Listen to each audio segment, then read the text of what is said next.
మొగుడే కావాలా 5వ భాగం. రచన చందు సోంబాబు గారు. అతను ఒకసారి చుట్టూ చూసి భారతికి ఎదురుగా వచ్చి నుంచున్నాడు. నన్ను గుర్తుపట్టలేదా, మనోహర్ని అన్నాడు. చుట్టుపక్కల అందరూ తననే చూస్తున్నారు. ఇక అక్కడ అతనితో మాట్లాడకపోతే అందరూ వింతగా చూస్తారు. అదీగాక తను ఏదో ఒకటి మాట్లాడితే తప్ప అతను వదిలిపెట్టేలా కనపడలేదు. లేకే, బాగా గుర్తున్నారు అంది. Thank you very much. అందమైన ఆడపిల్ల బాగా గుర్తుపెట్టుకుంది అంటే చాలా అదృష్టవంతుణ్ణే అన్నమాట అన్నాడు మనోహర్. అవును, నిజమే. అదృష్టవంతులు కనుకే బయట తిరగగలుగుతున్నారు అంది భారతి కాస్త వెటకారంగా. ఆమె మాటల్లోని అంతరార్థం అతనికి అర్థం అవ్వలేదు. కరెక్టు భారతి, తిరిగే వయసులో కాకపోతే బయట ముసలివాడిని అయినాక తిరుగుతానా? పద, కాలేజ్ దగ్గర డ్రాప్ చేస్తాను అన్నాడు చాలా ఈజీ ధోరణిలో మనోహర్. ఈ డ్రాపులు లిఫ్ట్లు నాకు అలవాట్లేదు, మీ దారిన మీరు వెళ్ళొచ్చు అంది. ఈ మాత్రానికైనా దీనికి ఒక ప్రిన్సిపల్ అవసరమని నేను అనుకోవటం లేదు. Is it? అయితే మీ అక్కనో చెల్లినో ఎవరైనా ఇలాగ అడిగితే మీరేం చేస్తారు? భారతి సాధారణమైన ధోరణిలో అడిగింది. దానికి మనోహర్ తమాషాగా నవ్వేశాడు. నాకు అక్కలు చెల్లెళ్ళు ఎవరు లేరు. ఒకవేళ ఉండి ఉంటే వాళ్ళ స్వేచ్ఛకు మాత్రం నేను అడ్డుపడేవాడిని కాను. అది నా ప్రిన్సిపల్ అని చెప్పాడు మనోహర్. అతనిచ్చిన సమాధానం విన్నాక ఏం మాట్లాడాలో ఆమెకు తోచింది కాదు. తర్వాత మెల్లగా అంది, మా అమ్మ మాత్రం తోలు తీసేస్తుంది, నన్నే కాదు కారెక్కించుకున్నవాడిని కూడా. మనోహర్ చిత్రంగా నవ్వి, ఆంటీ అంత పవర్ఫుల్ లేడీ అన్నమాట. Very good.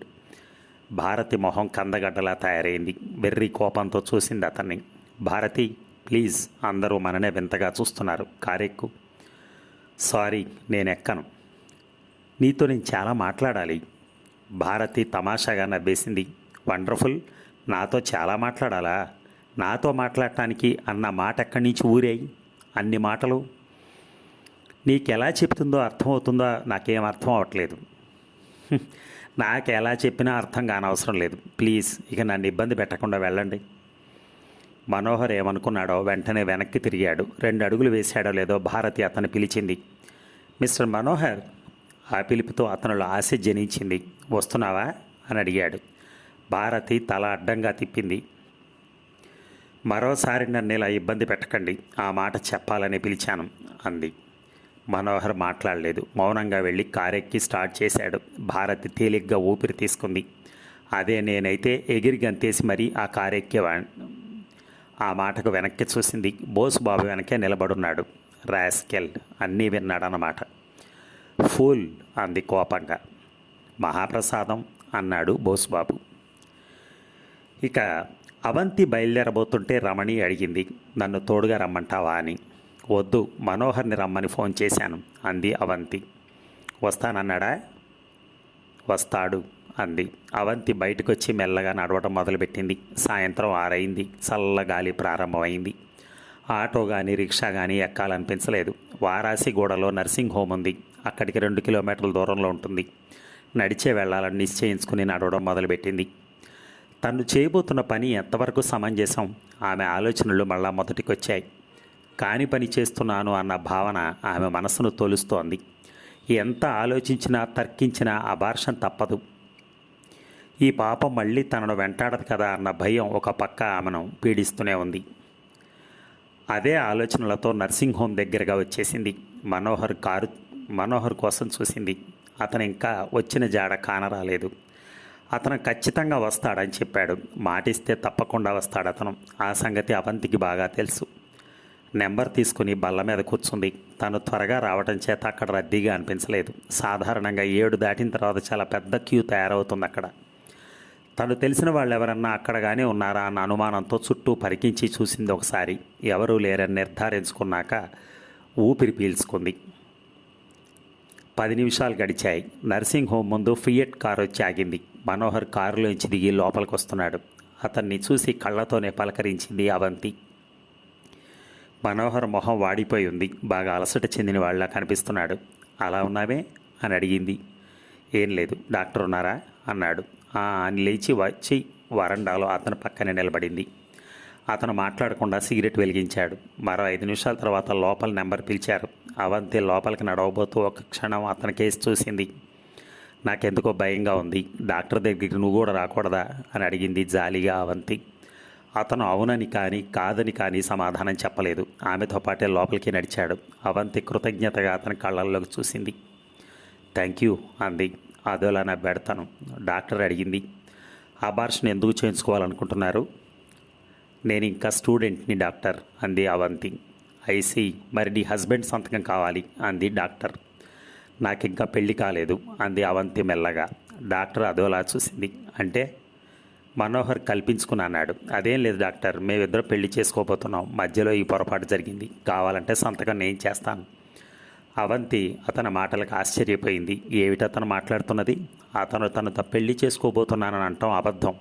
అది కలలో కూడా జరగని నిజం. కానీ ధైర్యంగా అతను సంతకం చేస్తానంటాం మాత్రం మెచ్చుకోదగ్గ విషయమే.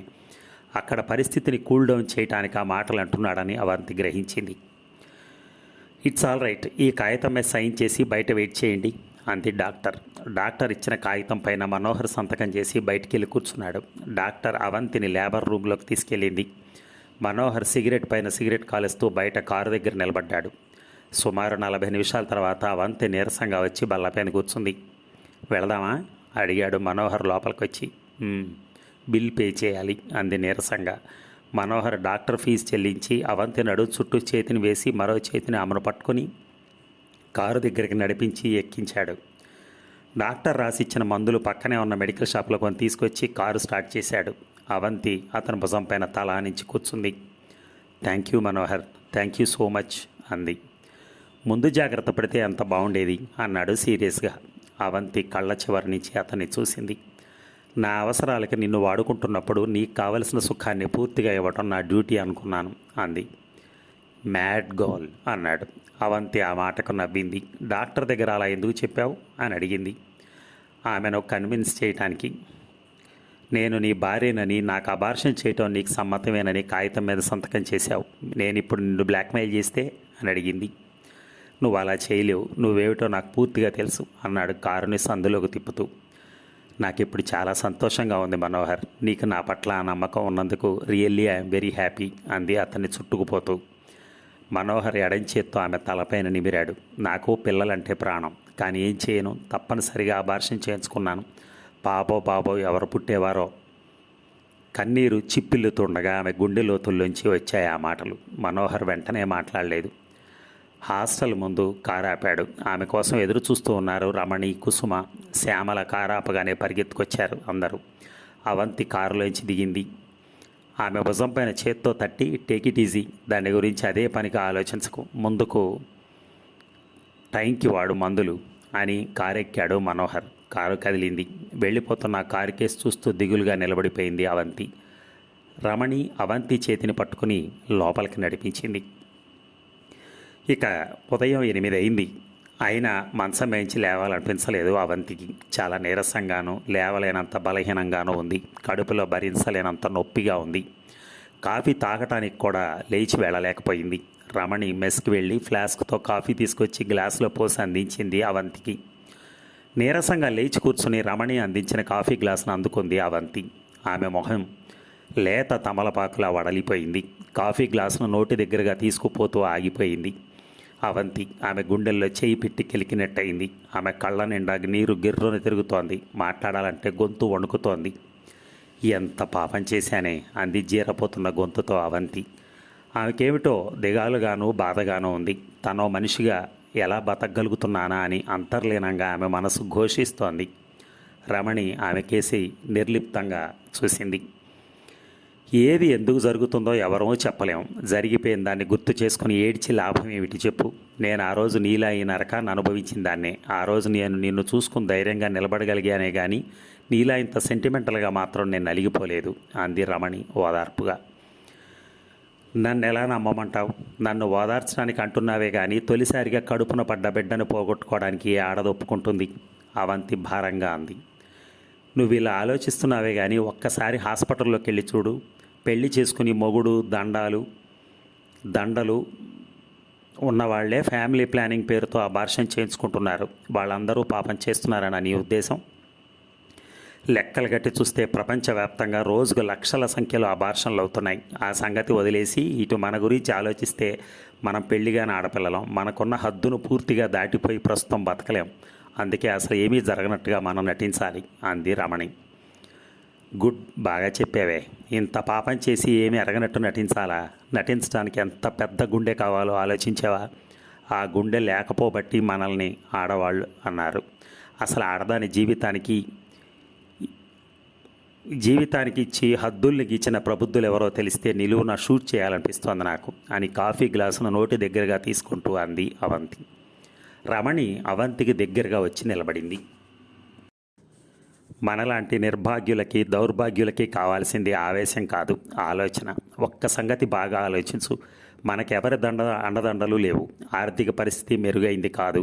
ఈ విషయంలో మనని కన్నవాళ్ళు సైతం సమర్థించరు. ఫ్రెండ్స్ అనేవాళ్ళు ఉన్నారనుకుని చెప్పుకుంటే చాటుకెళ్ళి హేళన చేస్తారే తప్ప ఆదరించరు. మన గుండె లోతుల్లోకి తొంగి చూసి మనం పొందే ఆవేదనను ఎవరు గ్రహించరు. Now the ball is out of our court. ఆ బంతిని మన కోర్టులోకి తీసుకురావడానికి కొంత సమయం పడుతుంది. అంతవరకు మనం నిరీక్షిస్తూ ఉండాలి అన్నది రమణి. అవంతి రమణి కేసు అదోలా చూసింది. రమణిని ఇన్ని రోజులు మామూలు ఆడపిల్లగా అనుకుందే కానీ ఆమెలో ఇన్ని ఆలోచనలు ఉన్నాయని అవంతికి ఇప్పటి వరకు తెలియదు. కాఫీ తాగిన గ్లాసుని పక్కన పెట్టింది అవంతి. కడుపులో బాగా నొప్పిగా ఉంది. ఏమన్నా అవుతుందంటావా అని అనుమానంగా అడిగింది అవంతి. మరేం భయం లేదు, డాక్టర్ ఇచ్చిన మందులు వాడితే తగ్గిపోతుంది. 2 రోజుల్లో మామూలు మనిషి అయిపోతావు అంది రమణి. అవంతి మెల్లగా తల ఊపింది. చూడు, పరీక్షలు విరుచుకుపడుతున్నాయి, ఇక దృష్టిని అటు మళ్లించు. Turn every minute on reading books. Ramani నవ్వటానికి ప్రయత్నం చేస్తూ అంది. అలాగే అంది అవంతి నిర్లిప్త ధోరణిలో. ఒకరికి చెప్పడమే కానీ చెప్పించుకొని అలవాటు లేని అవంతి తన మాటలని శ్రద్ధగా వింటూ ఉంటే రమణికి ఆశ్చర్యం కలిగింది. ఏదేమైనా అవంతి మామూలుగా అయితే అంతే చాలు అనుకుంది రమణి. ఇక ఆ రోజు లలితాంబకి ఏ విధమైన కార్యక్రమం లేకపోవడంతో ఇంటి దగ్గరే ఉంది. దాంతో ఇంట్లో వాళ్ళు ఎవరి పనుల్లో వాళ్ళు నిమగ్నం అయిపోయారు. ఎవరికి వాళ్ళకి ఒక పెద్ద పులి ఇంట్లో తిరుగుతున్నట్టుగా ఉంది. లక్ష్మీపతి ఆఫీస్లోనే కేస్ స్టడీ చేస్తున్నాడు. భారతి తన గదిలో కూర్చుని క్లాస్ బుక్ చదువుతోంది. కానీ దృష్టిని పుస్తకంపై సారించలేకపోతోంది. వంట మనిషి కిచెన్ వదిలి బయటికి రాలేదు. లలితాంబ తోటలో తోటమాలి చేత పాదులు చేస్తోంది. దాంతో సారథికి బాగా బోరు కొట్టేసింది. మనసు విప్పి మాట్లాడుకోవడానికి ఎవరూ లేకపోవడంతో చాలా విసుగ్గా ఉంది అతనికి. కాసేపు భారతితో మాట్లాడితే బాగుండనిపించింది. కానీ అత్త చూస్తే ఇల్లు పీకి పందిరేస్తుంది. ఆ సంగతి సారథికి కొత్త కాదు. అదీగాక భారతి కూడా తనతో అంతంత మాత్రంగానే మాట్లాడుతోంది. హైదరాబాద్ ఉద్యోగం కోసం వచ్చి నెల దాటింది. ప్రయత్నం ఇంకా ఆరంభంలోనే ఉంది. నిజానికి సారథికి అక్కడ ఉండాలని లేదు. డబ్బు ఖర్చైనా ఏ హోటల్లోనో ఉంటేనే స్వేచ్ఛగా ఉంటుంది. కానీ మేనమామ ఏమనుకుంటాడో అన్న కారణంగా అక్కడ ఉంటున్నాడు. అంత డిసిప్లిన్ భరించటం మనిషిగా పుట్టిన వాడికి చాలా కష్టం. అత్తయ్య సంఘసేవ పేరుతో తిరుగుతోంది. ఎన్నో వ్యవహారాలు చేస్తూ ఉంటుంది. అదే ధోరణిలో మిగిలిన వాళ్ళని ఎందుకు సాగిపోనివ్వదో అతనికి అంతు చిక్కని ప్రశ్న. సారథి మెల్లగా బయటకు వచ్చాడు. అత్తను చూసి తలొంచుకుని నడవబోయాడు.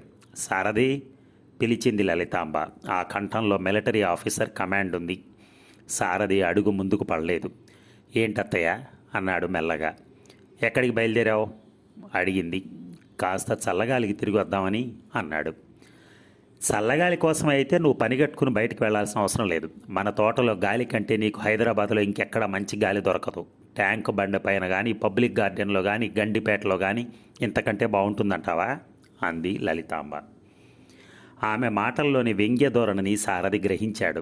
అవునత్తయ్య, ఆ సంగతి నేను మర్చిపోయాను. అసలు చల్లగాలి మన తోటలోంచే హైదరాబాదులోని అన్ని ప్రాంతాలకి పోతుందని నాకు ఇప్పుడే గుర్తొచ్చింది. ఏ ఎగతాళిగా ఉందా అని కోపంగా అంది లలితాంబ.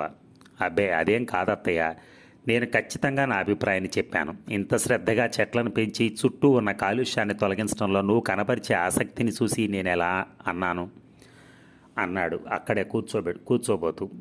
లలితాంబకు అతని మాటలు నచ్చాయి. ఊరికే అలా కూర్చోకపోతే ఆ చెట్లకు నీళ్లు పోయి సాయంత్రం వేళ గార్డెనింగ్ చేస్తే ఆరోగ్యానికి చాలా మంచిది అంది లలితాంబ. సారథికి కోపంగా ఉంది. కానీ ఆమెతో గెలవటం కష్టం. పెద్ద పెద్ద జడ్జీల ముందు బల్ల విరిగేలా కొట్టి వాదించే క్రిమినల్ లాయర్ లక్ష్మీపతి తన మేనమామ. అలాంటి వాడే అత్తయ్యని చూడగానే నోరు పడిపోయిన పేషెంట్లా ముఖం పెడతాడు. చెంగు చెంగున ఎగిరే లేడి పిల్ల లాంటి భారతి అత్తయ్య కనపడగానే మోగబోయిన వీణలా అయిపోతుంది. అరడజను మేకపోతులను ఒక్క వేటుతో తెగేసి డేగిసాల్లో పలావు చేయగల వంట మనిషిని బాలయ్యకి ఆమెను చూస్తే గరిట వణికిపోతుంది. పెను తుఫానికి కూలిపోయే మరో వృక్షాన్ని ఒక చేత్తో ఆపగల తోటమాలి తిరుపతి ఆమె తోటలోకి వచ్చి నిలబడితే నీటి గొట్టాన్ని చేత్తో పట్టుకోలేడు. అలాంటిది ఇక తనెంత? ఓ పక్క తిరుపతి చెట్లకు నీళ్లు పోస్తూనే ఉన్నాడు. అయినా తనను కూడా నీళ్లు పోయమని చెప్తోంది. పెత్తనం చెలాయించడము, ఆర్డర్లు జారీ చేయటం అన్న ఆమెకు చాలా ఇష్టం. సారథి మేనత్త కేసు అదోలా చూశాడు. లలితాంబకి ఆ చూపు నచ్చలేదు. చూడు, మన పనులు మనం చేసుకోవడం తప్పు కాదు, నామోషి అంతకంటే కాదు. మా నాన్నగారు రావు బహదూర్ జగన్నాథరావు నాయుడు గారు రోజు తోట పని చేసేవారు. ఆదివారం వచ్చిందంటే ఆయన గదిలో సామాన్ని శుభ్రంగా దులిపేవారు. అంతేకాదు ఆఖరికి వంట గదిలోకి పోయి వంట చేసే విధానాన్ని గురించి కూడా వంటవాడికి విడమర్చి చెప్పేవారు. అవసరం అనుకుంటే ఆయన చేసి చూపించేవారు. నీకు తెలుసో లేదో కానీ రసం కాయటంలో మా నాన్నగారికి ఉన్న ప్రత్యేకత గురించి చెప్పాలంటే అసలు ఈ ఆంధ్రదేశంలోనే ఆయనకి ఎవరూ సరిపోరనే చెప్పగలను అన్నది లలితాంబ. అందుకే తాతయ్య గారికి రావు బహదూర్ టైటిల్ ఇచ్చారు. నిజంగా వారు మేధావి. ఆయన కాచిన రసం తాగలేకపోయిన దురదృష్టవంతుడు నేను అన్నాడు బాధపడుతున్నట్టుగా సారథి. నువ్వేం బాధపడకు, ఆ రసం కాయటం ఆయన నాకు నేర్పారు. నీకోసం నేను ఈరోజు స్వయంగా చేస్తాను అంది. చాలా థ్యాంక్స్ అత్తయ్య. తాతయ్య గారి గురించి వినటమే కానీ చూడలేకపోయిన ఆ భాగ్యుణ్ణి అన్నాడు. ఆ మాటల్ని వెటకారంగా అన్నాడు సారథి. కానీ ఆమె ధోరణి వేరుగా ఉంది. గుడ్, నాకు తెలుసు నిజానికి ఆయనతో పోటీ మనిషి మన రాష్ట్రంలో లేరని నేను అనుకునేదాన్ని అంది. సారథికి ఆమె వీక్ పాయింట్ దొరికింది. కాస్త ఏడిపించాలన్న ఉద్దేశంతో అన్నాడు. నిజమేనట, మా ఊళ్ళోనూ అనేవాళ్ళట తాతయ్య గారికి ముఖ్యమంత్రి కాగల అర్హతలుండేవి అని. సారథిని మెచ్చుకోలుగా చూసింది. చాలా కరెక్ట్గా చెప్పేవయ్యా. నిజంగానే ఆయన్ని ఎలక్షన్స్లో నుంచోబెట్టాలని చాలామంది ప్రయత్నం చేశారు. కానీ నాన్నగారికే ఇష్టం లేక ఊరుకున్నారు. నన్ను అడిగితే నువ్వు దురదృష్టవంతురాలి అత్తయ్య అన్నాడు. అదే మాట, నాకంటే అదృష్టవంతురాలు ఎవరయ్యా అంది తీవ్రంగా లలితాంబ. అక్కడే నువ్వు పొరపాటు పడుతున్నావు. తాతయ్య గారు చేసిన పొరపాటు మీ పాలిట దురదృష్టంగా నేను భావిస్తున్నాను. అంటే నువ్వు నిజంగా అమాయకురాలు అత్తయ్య. ఆనాడు తాతయ్య గారు ముఖ్యమంత్రి చేస్తుంటే ఈరోజు ఆ స్థానంలోనూ ఉండేదానివి అన్నాడు. లలితాంబ ఆప్యాయంగా సారథి భుజం పైన తట్టింది. కానీ అంతలోనే ఆమెకి దిగులు కలిగింది. నిజమే, నువ్వు చెప్తుంటే అనిపిస్తోంది మా నాన్న చాలా తప్పు చేశారు. ఆయన చేసిన ఆ పొరపాటు వల్ల నేనేం పోగొట్టుకున్నానో బాగా గుర్తు చేశావు అంది దిగులుగా. ఇప్పుడు మాత్రం నీకు తక్కువేంటి అత్తయ్య? సంఘ సేవకురాలిగా నీకున్న పేరు జంట నగరాల్లో ఎవరికీ లేదు అన్నాడు. ఈ అత్తయ్య విలువేమిటో కనీసం నువ్వైనా తెలుసుకున్నావురా. చాలా సంతోషం, పద లోపలికి వెళ్దాం అంది లలితాంబ అతని భుజం పైన చేయి వేసి. ఇప్పుడు మాత్రం మించిపోయిందేమీ లేదు. ఇప్పటి నుంచి ప్రయత్నించి వచ్చే జనరల్ ఎలక్షన్స్ అధికార పార్టీ టికెట్ కోసం ప్రయత్నిస్తే బాగుంటుంది అన్నాడు లోపలికి అత్తతో నడుస్తూ సారథి. ఆలోచిద్దాం అంది లలితాంబ. సారథి నవ్వుకున్నాడు. లలితాంబ మేడం ఎట్లు ఎక్కబోతుంటే అన్నాడు. రసం కాస్తానన్నావు కదా అత్తయ్య? అవును గదు, ఆ సంగతే మర్చిపోయాను అంటూ మళ్ళీ వెనక్కి తిరిగి కిచెన్లోకి నడుస్తుంటే సారథి అనుకున్నాడు. నిజంగా అత్తయ్య అలాంటి స్థానంలోకి వచ్చుంటే 6 కోట్ల మంది తెలుగు వారికి డెమోక్రసీ కరువు అయిపోయేది అని. సరిగ్గా అదే సమయంలో భారతి మేడ మీద మెట్లు దిగి వస్తూ, మేడ మీద కిటికీలోంచి చూశాను. ఏమిటి అమ్మను బాగా కాకపడుతున్నావు అంది. సారథి నవ్వుతూ చెప్పాడు. అత్తయ్య ఎమ్మెల్యేగా పోటీ చేయబోతోంది. లాయర్ లక్ష్మీపతి ఆఫీస్ రూమ్లోంచి బయటకు వచ్చి ఆ మాటలు విని ఉలిక్కిపడ్డాడు. ప్రజల్ని దేవుడే కాపాడాలి అనుకున్నారు ఆయన. సారథి నవ్వుతూ లోపలికి నడిచాడు. డైనింగ్ హాల్లో అందరూ భోజనం చేస్తున్నారు. సారథిని లలితాంబ పదే పదే అది వేసుకో ఇది వేసుకో అంటోంది. అది చూసి భారతి లక్ష్మీపతి ముసిముసిగా నవ్వుకున్నారు. ఆఖరికి వంట మనిషి బాలయ్య కూడా నోరెళ్ళబెట్టి విడ్డూరంగా చూస్తున్నాడు. చాచా అదేం తింటాం, వయసులో తినకపోతే ముసలివాడైనాక తింటావా? నువ్వు ఇంత మొహమాటస్తుడు అని నాకు అస్సలు తెలియదు. పెంచలయ్యా, ఈ అబ్బాయి రోజు ఇంతేనా? అవునమ్మగారు, బాబుగారిది పెట్ట తిండేనండి. ఏమిటా భాష? పెట్ట తిండట. ఇంకా నయం పక్షి తిండి అన్నావు కాదు. ఇది ఏమన్నా నీ పరాయిల్లా సారథి? ఆ రసం కాసింది నీకోసం బాగాలేదా? లలితాంబ మాటలకు ఆనకట్ట లేకుండా ఉంది. అయ్యో ఎంత మాట అత్తయ్య, ఒట్టి రసం గ్లాసులో పోసుకొని తాగాలనిపిస్తుంటేను అన్నాడు సారథి. ఆ మాటలు పూర్తి కాలేదు. బాలయ్య, బాబుకు గ్లాసులో పోసి రసం ఇవ్వు అంది లలితాంబ. బాలయ్య వెంటనే ఆ పని చేసేశాడు. సారథి అవస్థపడుతూ ఆ రసాన్ని తాగుతుంటే భారతి చాటుగా నవ్వుకుంటోంది. పొగడ్తనేది ఎలాంటి మనిషినైనా ఎంత స్థాయికి తీసుకెళ్తుందో లలితాంబ విషయంలో చూసిన లక్ష్మీపతి నవ్వుకున్నాడు. సారథి, ఏమిటత్తయ్య, నీ ఉద్యోగం విషయంలో రేపు డిపిఐ గారితో ఆయన గారి భార్యతో మాట్లాడతాను. ఆ తర్వాత నువ్వు వెళ్ళి ఆయన కలుసుకుందు కానీ. అలాగే అత్తయ్య అన్నాడు. ఇన్ని రోజులుగా లేనిది ఈరోజు హఠాత్తుగా ఆమెకి ఎందుకింత అనుగ్రహం కలిగిందో సారథికి ఇట్టే అర్థమైపోయింది. అలాగే అని బుద్ధావతారం తలోపకో. నీలాంటి కుర్రాళ్ళ కాస్త ముందు చూపండాలి. ఉద్యోగం సద్యోగం లేకుండా పెళ్లి చేసుకున్నావు. ఎవరిని ఉద్ధరించడానికి పెళ్ళాన్ని ఇంట్లో పెట్టి ఉద్యోగం కోసం దేశాలు బట్టి తిరుగుతున్నావు. అసలు నీలాంటి వాళ్ళ వల్లే ఈ దేశం ఇలా అయిపోతోంది. ఆమె ధోరణి పూర్తిగా మారిపోయింది. మా అమ్మ ఆఖరి కోరికగా పెళ్లి చేసుకోక తప్పలేదు అత్తయ్య. స్టోరీస్ చెప్పకు, ఆ సంగతి నాకు తెలుసు. ఆ అమ్మాయికి నెలకిలా తప్పలేదు కదా. ఇంకా అదేం లేదు అత్తయ్య. సంతోషం, అందులోనన్నా జాగ్రత్త పడ్డావు. చచ్చిపోయే మనిషి తృప్తి కోసం నీ భవిష్యత్తును పాడు చేసుకుంటావా? అందుకే ఈ దేశం ఇలా అయిపోయింది. నన్ను అడిగితే ఆడపిల్లకి 25 ఏళ్ళు, మగాడికి 30 ఏళ్ళు వచ్చేదాకా పెళ్లి చేయకూడదు. నేను ముఖ్యమంత్రిని అయితే ఈ విషయంపై వెంటనే ఆర్డినెన్స్ జారీ చేసేదాన్ని. ఇప్పటికే వస్తున్న ఆర్డినెన్స్లన్నీ కోర్టుకు వెళ్తున్నాయి లలిత. ఇంకా కొత్త ఆర్డినెన్స్ ఎందుకు అన్నాడు లక్ష్మీపతి. అంటే తీక్షణంగా అడిగింది. అంటే ఏమీ లేదు, మర్చిపోయాను. నువ్వు చెప్పినట్టు చేయకపోతే దేశం వెనక్కిపోతుంది. పరిహాసంగా ఉందా? అది కాదు లలిత. అది లేదు, ఇది లేదు. నా ఒళ్ళు మండేలా మాట్లాడకండి. వారంలోనే ఢిల్లీ వెళుతున్నాను. ఈ ఎలక్షన్స్ ఇంకా చాలా దూరంలో ఉన్నాయి అత్తయ్య చెప్పాడు సారథి. అవి ఎప్పుడుంటే మనకే? ఇప్పటి నుంచి మన దారిలో మనం ఉందాం. మధ్య మధ్య ఢిల్లీ వెళ్ళి రావడం మంచిది అంది. అవును, అది నిజమే అన్నాడు సారథి. లక్ష్మీపతి లోపలికి వెళ్ళిపోయాడు. వాష్ బేసిన్ దగ్గర సారథి చేతులు కడుక్కుంటుంటే వెనక్గా వచ్చింది భారతి. పులి మీద సవారీ చేయటకు ప్రయత్నించకు బావా. మమ్మీ సంగతి నీకు ఇంకా తెలియదు. చెంబుడు రసం తాగించింది, అది గుర్తుపెట్టుకో. మరి ఈ భాగం ముగిద్దామా? మళ్ళీ రేపు కలుద్దాం. Thank you.